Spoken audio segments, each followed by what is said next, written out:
we're going to be shifting over to our final segment for today and basically just going to be talking about who do we think are the best fits for the 49ers. And I'll start with a guy that I really like, and I think all of the 49ers fans have just got really excited with, and that guy's Elijah Molden. He is a nickel corner slash safety, just kind of a very versatile player that is coming out of Washington. I really like him going to San Francisco, being a depth piece his rookie year, and then them using him like a Jimmy Ward kind of is used, where you can put him into any other spot. Like you just find what fits best for him, and then you move him there.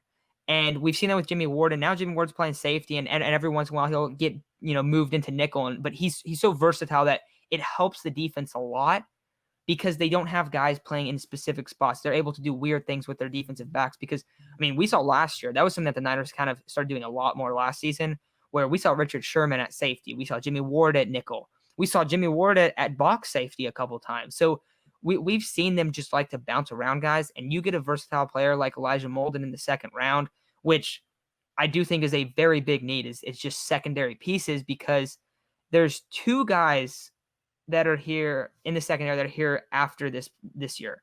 And it's Emmanuel Mosley and Jimmy Ward, and that's it.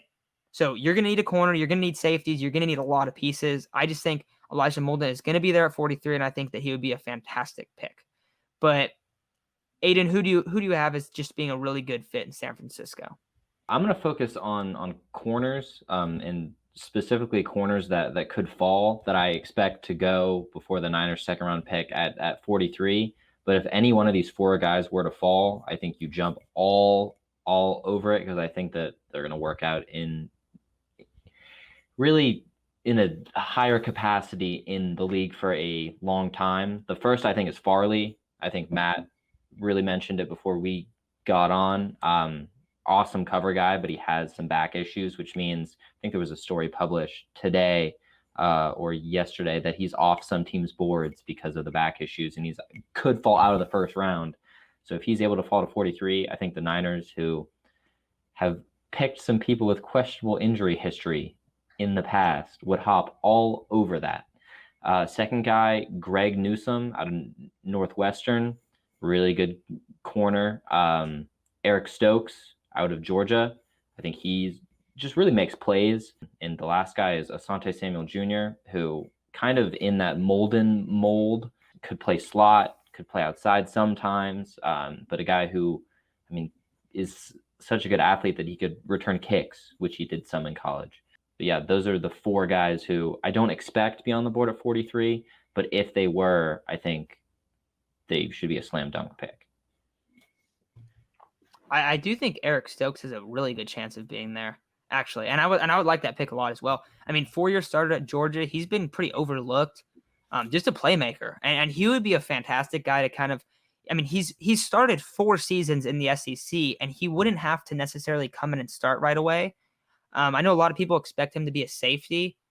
Fine too. I mean, you can, like I said, you can move the guys like Jimmy Ward around. Eric Stokes is a guy that's like that as well. I saw him kind of a lot of outside corner, but I think he can kick inside as well. So another guy that's really versatile. These versatile secondary pieces are something that I think is really attractive for the 49ers, and especially at pick 43. But Ricky, any specific guys that you really like being drafted by San Francisco? Well, I like Asante Samuel Jr. I think that'd be a great fit. I think Stokes will too. I do believe that Stokes will fall to 43. So I think he will fall to there. I think another player that I think, and personally, I like a little bit bigger of a nickel safety. So I'd rather see Javon Holland go over Elijah Molden personally. I think just that size is a little bit better. And I think the tape from this past year isn't really comprehensive of who he is as a player. I think when you see him get a full offseason and full breakdown like he did in the 2019 season, that's more reflective of the player he can be. So I personally love Javon Holland, and I think he's falling to that pick, if not later, and I think it's a steal right there. No, I the one thing about Holland is I don't know if he'll be there at 43 because he's kind of got, and when we talked a lot about, we don't know what to trust in the draft reports, but he's kind of got a lot of hype of being picked in the late first round, so maybe he goes there. But there's a lot of names kind of in like where they're in kind of a similar tier that could get picked in the later half of the first round, early half of the second.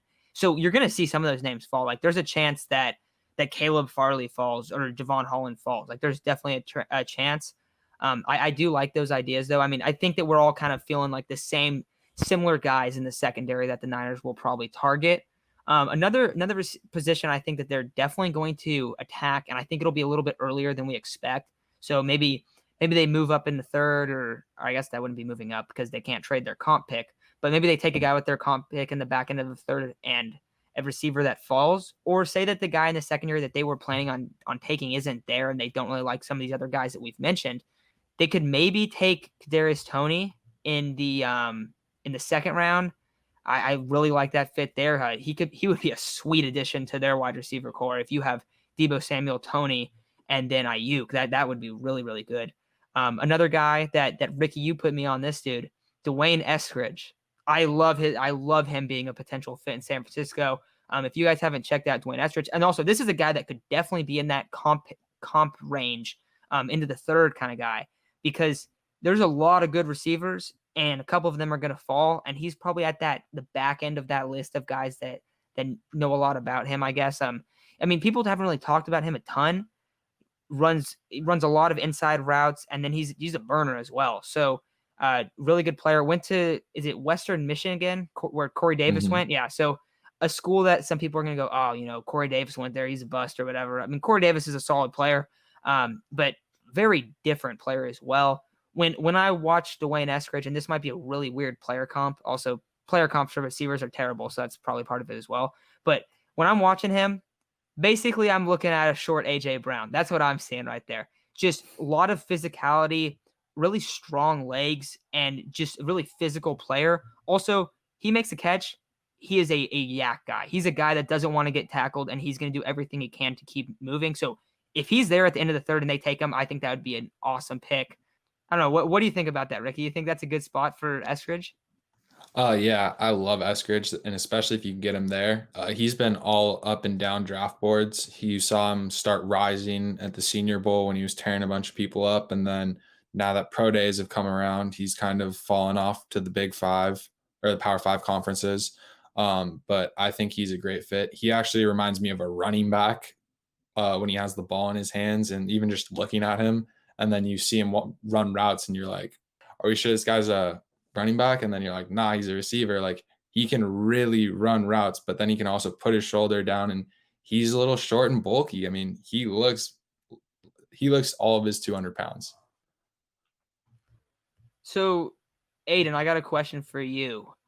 Who do you think is a good fit at running back potentially? Are there any guys that you really like that would fit in the Kyle Shanahan system really well? I haven't gone super deep into the running backs. I know we touched on him earlier. Michael Carter, who went to UNC, could play that Jerick McKinnon role that Kyle wanted him to play before the injuries. I think that would be a good fit. A guy who maybe in that comp pick third round range. I think he goes a little bit before that though. Some guys later. I have a lot of family out west, and a lot of my family went to Oregon State. They really like Jermar Jefferson. So I've heard really good things about him, but I haven't gone super duper deep into that. And I know that he ripped Oregon apart when they played earlier this year. But I mean, he's a guy that I've seen mocked there late. I think Oregon State does some of that zone running scheme. So just, I guess, somebody to keep in mind, but I don't really have anything concrete. And then, Ricky, is there anyone that you kind of like potentially at running back for the Niners? There's a few people. I think Kylan Hill from where is it? Mississippi State, I think he's from. Yeah, Mississippi State. I think he's a nice physical running back who can translate into that zone kind of thing. I think he has great ball carrier vision.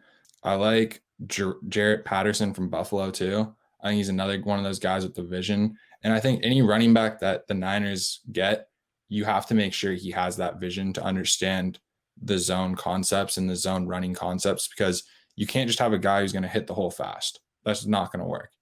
So I think you need a guy who has vision, and I think both those guys have great vision. Trey Sermon, if he somehow slips, I wouldn't mind seeing him there either. Gotcha. Yeah, I know. And the problem with kind of guessing who Kyle wants at running back is they'll probably just take some guy either undrafted or in the 6th, 7th round, and we'll never heard of this guy. Came out of whatever community college, and then I'll just ball out. These guys come out of nowhere, so that's where it gets kind of difficult. Couple other guys that I've kind of been intrigued by throughout the draft process. One guy that we had in a mock draft a while back, Jameen Sherwood, Alabama box safety, but then on 3rd down he comes in, he plays the money backer spot, which basically what I see in him is potentially them drafting him as a safety, but then moving him to Sam linebacker and being that and fighting for that base down linebacker spot. And he could be picked in 4th, 5th, 6th kind of round range. So we could potentially see him there. The 49ers haven't met with a ton of linebackers, but I definitely expect them to take at least one guy at linebacker, because they don't have that much depth behind Dre Greenlaw and Fred Warner. So either a guy that's a safety that's going to get moved to linebacker, because we saw that with Dre Greenlaw, and we've kind of seen them. They just drafted, or they just signed. I can't think of his name. They just signed Nick Gary, I think it is, from the Eagles. They signed him, and he's going to be competing at the Sam linebacker spot. So they like these guys converting from safety to linebacker. But they did meet with a guy. They met with Anthony Butler at linebacker. They also met with an Oklahoma State linebacker and Azeez Al-Jawari, but he's more of a speed edge guy. He's not really like a true linebacker. Maybe you could see him in the Sam spot, but I don't expect them to go after Azeez at 43 or early on, considering that he's kind of limited in his positions. Yeah, so I think that's going to probably do it for today's episode. Just wanted to get some pre-draft stuff out there. A very exciting time for all NFL fans, and especially 49er fans. A pretty stressful time, I guess, if you listen to our Mac Jones segment. But that's going to do it for today. I want to thank Ricky and Aiden for coming on and helping out a lot with this draft season. It's been pretty fun to put all this content out. But during draft day, make sure to subscribe so you guys can get a bunch of content. But I'm going to be talking about all their picks throughout the weekend. And hopefully we'll have a ton of videos out, because they're going to have a lot of picks. And on day 3, I'm going to be doing a lot of videos. So make sure to subscribe and do all that stuff. But everyone have a great rest of your day.